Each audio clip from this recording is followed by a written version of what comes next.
The Justice Department released a report on their investigation into the Ferguson Police Department, and it's ugly. So in the report, there are countless examples of abuse and racism. So let me give you some specifics here. In one case, quote, a Ferguson officer told an African-American man, "Nigger, I can't find something to lock you up on," then slammed his face into a wall. And this was in response to an argument in an apartment. The cops were called, and they showed up, and then that happened. In another case, they say, quote, a 14-year-old African-American girl who got into a verbal altercation with a classmate was tased by an officer. So that's great. Stay classy. Tasing a 14-year-old girl. I'm sure there wasn't a better way to handle that. Oh, that's right. I mean the exact opposite of that. Another example, quote, in the summer of 2012, a 32-year-old African-American man sat in his car cooling off after playing basketball in a Ferguson public park. An officer pulled up behind the man's car, blocking him in, and demanded the man's social security number and identification. Without any cause, the officer accused the man of being a pedophile, referring to the presence of children in the park, and ordered the man out of his car for a pat-down. Although the officer had no reason to believe the man was armed, the officer also asked to search the man's car. The man objected, citing his constitutional rights. In response, the officer arrested the man, reportedly at gunpoint, charging him with 8 violations of Ferguson's municipal code. Because of these charges, he lost his job as a contractor with the federal government that he had held for years. Oh, man, is that frustrating.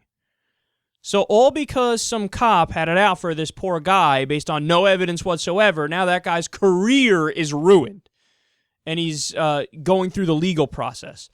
Then there's the emails. Oh, the emails. Oh, these are bad. So a November 2008 email stated that President Barack Obama would not be president for very long because, quote, what black man holds a steady job for 4 years?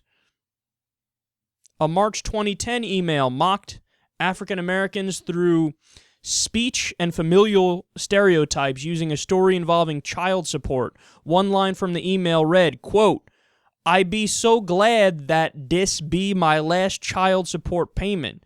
Month after month, year after year, all those payments. An April 2012 email depicted President Obama as a chimpanzee.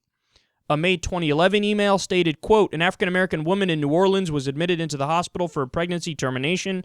2 weeks later, she received a check for $5,000. She phoned the hospital, asked who it was from. The hospital said, Crime Stoppers. A June 2011 email described a man seeking to obtain welfare for his dogs because they are, quote, mixed in color, unemployed, lazy, can't speak English, and have no friggin' clue who their daddies are. An October 2011 email included a photo of a bare-chested group of dancing women, apparently in Africa, with the caption, Michelle Obama's high school reunion.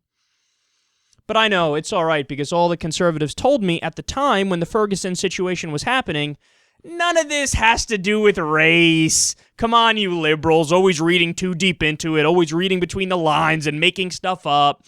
There's no evidence that the police department was obsessed with race and they were casually racist about virtually everything, except that is exactly what we're seeing in this case. By the way, I would not be able to go through the entire report with you just sitting here. Why? Because there's so many examples of racism in individual circumstances that it would take up the entire 2 hours. So the list goes on, man. All these various examples of treating blacks disproportionately in a terrible way. By the way, here's another example of that, which I thought was absolutely fascinating and quite damning. Supposedly, you know the police dogs? Supposedly they only use them when black people were involved. It's stuff like that, it's you pound the gavel on facts like that and go, oh, I see, so there really is just biased treatment towards black people over white people, because this isn't something, one of the conservative counter-arguments that you always hear from dipshits is, well, they go after black people more because black people commit more crimes, so yeah. But then when you look at the evidence doesn't bear that out. The evidence is stuff like this where if a white person and a black person are committing the same crime, specifically in the Ferguson Police Department, they only took out the police dogs when black people were involved. Why? Because it's a culture of dehumanization when you're dealing with the other and when they have darker skin. And that holds true, by the way, for other things as well. So we've spoken about this time and time again, but statistically in America, white people are much more likely to be drug dealers, but black people get arrested more for being drug dealers. Same thing with doing drugs. You have black people and white people that report using drugs at a similar rate, but black people get arrested 4 to 6 times more often for it. There are so many examples where the only factor, the only difference is the skin color of the people involved.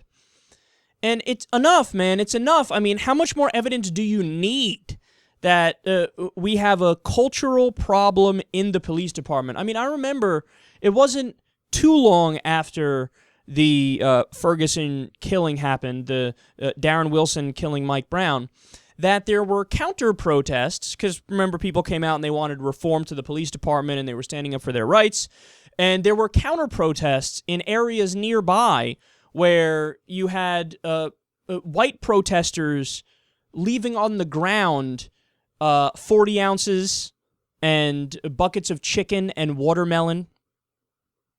Now, again, remember, when the situation happened, what was the conservative argument? The main conservative argument was, what do you mean? This isn't about race. This isn't about race. It's about this guy felt threatened, so we used justifiable force, and he was acting in self-defense. Darren Wilson was totally right in every way, shape, and form. Race has nothing to do with it. Really, race has nothing to do with it. Then why is it that a few weeks later in the counter-protests, there were 40 ounces and buckets of chicken and watermelon that were put out there by white people to mock the black people? But that also has nothing to do with race, right? It has nothing to do with race that black people get the dog sicked on them and the white people don't, right? No, you can't be that fucking stupid. You cannot be that dense. If you're a white conservative and you hear these facts, if you walk away from this thinking, no, race has nothing to do with it ever, well, then you're a stupid person. There's no other way to describe it. How else am I supposed to describe it? It doesn't. How much evidence do we need to shove in your fucking face and go, look? We did the story again directly after Ferguson. There was a story that came out from the Ferguson Police Department. Some great investigative work. I think it was by the Daily Beast, but I'm not sure. Where they found out that you had this history of repeated abuse by the Ferguson Police Department and repeated racism. One case, there was a black guy who had the same name as a different black guy who had a warrant out for him. And this guy said, look, here's my identification. I'm not that person.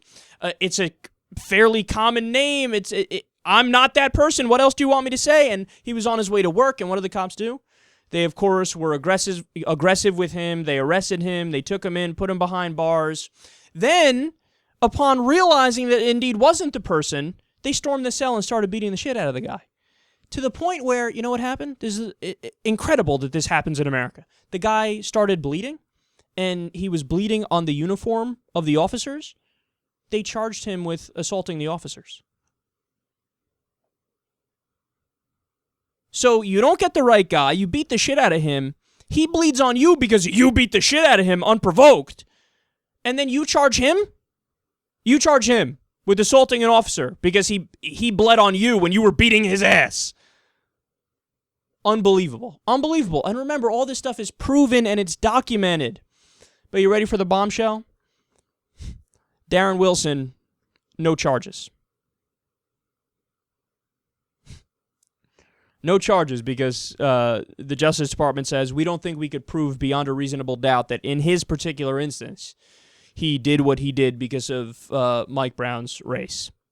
Well, look, if that's the case, it's incredibly disheartening, but something should be done to that Ferguson Police Department. Maybe totally get rid of it because clearly they're not doing their job.